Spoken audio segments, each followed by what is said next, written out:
लोक गुदमरले. याला जबाबदार कोण? खरं तर हे लोक विकास विरोधी, अँटी डेव्हलपमेंट आपण म्हणतो ना, तशा प्रकारचे लोक आपण पाहिले. मुंबईत सुरू असलेल्या पुनर्विकासाच्या कामामुळं यांना खोकला होतो म्हणे, कुठेतरी म्हणाले. पण वर्षानुवर्षे झोपडपट्ट्यांमध्ये आणि धोकादायक इमारतीमध्ये राहणाऱ्या लोकांपेक्षा यांच्या स्वतःच्या खोकल्याचं कौतुक मोठं आहे. अरे, स्वतःच्या बंगल्याला परमिशन आणि गरिबांच्या घरांमुळे पोल्युशन होतंय, प्रदूषण होतंय. तुम्ही बंगल्यावर बंगले बांधा आणि या गोर गरिबांनी झोपडपट्टीमध्ये त्या बाथरूमच्या टॉयलेटच्या पाण्यामध्ये, गटाराच्या पाण्याच्या बाजूला राहायचं, खितपत पडायचं. लोकांच्या वेदना जाणून घ्यायला कुणाचा जन्म कुठे झाला हे महत्वाचं नसतं. काहीतरी म्हणाले ते. आणि म्हणून सर्वसामान्यांसाठी कोण पोटतिडकीने काम करतोय ते महत्वाचं आहे. तुम्हाला कळणार कसं? देवेंद्रजी काय, मी काय, आम्ही ऑन फील्ड काम करणारे आहोत, आम्ही जमिनीवरचे कार्यकर्ते आहोत. तुम्ही घरात बसता, घरात बसलेल्यांना दुःख काय कळणार, लोकांची काय वेदना कळणार. आणि म्हणून मी एकच सांगतो, मागे पहलगाममध्ये हल्ला झाला, त्यात आपले हिंदू बांधव मारले गेले, मराठी माणसंही होती, आपल्या आया बहिणींचं कुंकू पुसलं गेलं, तेव्हा हे लंडनच्या थंड हवेत थंड बसले होते ना. या हल्ल्यानंतर या देशाचे प्रधानमंत्री दौरा अर्धवट सोडून भारतात परतले, पण यांनी काही लंडन सोडलं नाही.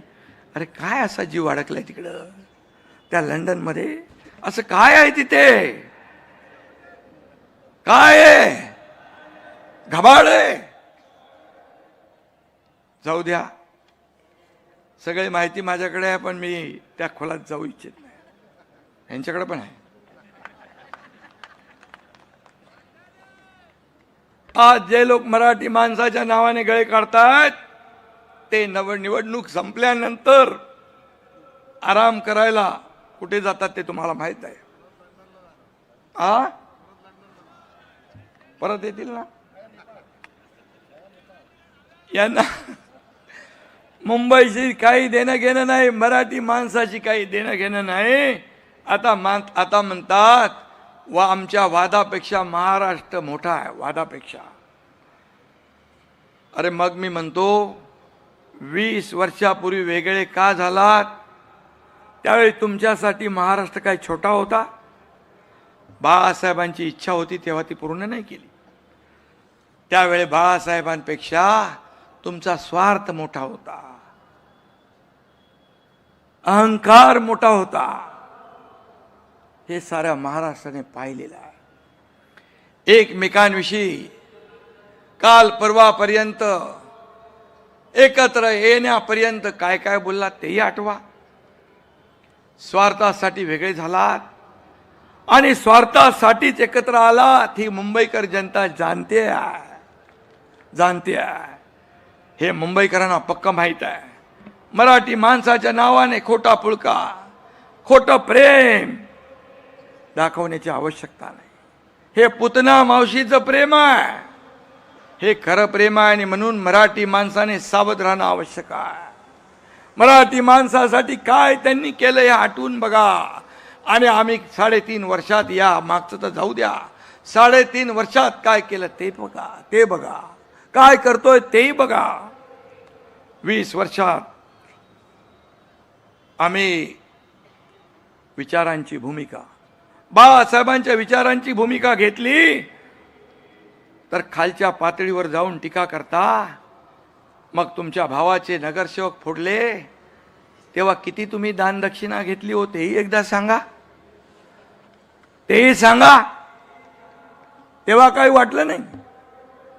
25 वर्ष मुंबईला लुटणारे आज भ्रष्टाचारावर बोलताय. ही मोठी गंमत आहे, मोठा जोक आहे. आणि म्हणून आम्ही आयत्या बिळावरचे नागोबा नाही. आम्ही कार्यकर्त्यातून मोठे झालोय. कार्यकर्ता काम करून करून या ठिकाणी मोठा झालेला आहे. आम्ही तुमचं काही जाताना घेऊन गेलो नाही. आम्ही मंत्रिपद सोडून गेलो, सत्तेवर पाणी सोडून गेलो, असं एक तरी उदाहरण महाराष्ट्राने देशात दाखवून द्या. आणि आमचं सरकार स्थापन झालं, युतीचं गठबंधनचं सरकार स्थापन झालं. तुम्हीच आम्हाला दुष्ण देता. मगाशी रामदासबाईंनी सांगितलं, मी त्याच्यावर बोलत नाही, पण मराठी माणसाच्या आणि भारतीय जनता पक्षाच्या पाठीत खंजीर खुमसण्याचं काम तुम्ही केलं. मराठी माणसाने, मुंबईने, महाराष्ट्राने मॅन्डेट दिलं होतं शिवसेना भाजपा युतीचं, ते तुम्ही तोडलं. आता महायुतीने केलेली कामं चोरणारी कामचोर टोळी आता नवीन सुरू झाली आहे, सक्रिय झालेली आहे. कुठंही बघितलं तर हे मी केलं, ते मी केलं, आम्ही केलं. त्याचे होर्डिंग पण बघितले, मी लावलेत होर्डिंग. स्थगित्या देण्याशिवाय तुम्ही काय केलं ते सांगा. फक्त तुम्ही काहीच करून दाखवलं नाही, फक्त तुम्ही खाऊनच दाखवलं. कोणी कोविड रुग्णांची खिचडीतले पैसे खाऊन दाखवले, बॉडी बॅग मधले पैसे खाऊन दाखवले, कोविड सेंटरचे पैसे खाऊन दाखवले, मिठीच्या गाळ खाऊन दाखवला. अरे रस्त्यावरचं डांबरही खाल्लं. मराठी माणसा, मराठी ठेकेदारांना ब्लॅकलिस्ट करण्याचं पापही तुम्ही केलं. मुंबईची मोकळी मैदान आणि भूखंड कोणी कुणाच्या खिशात आणि घशात घातली तेही बघा. आठवा, रस्त्यावरची कामं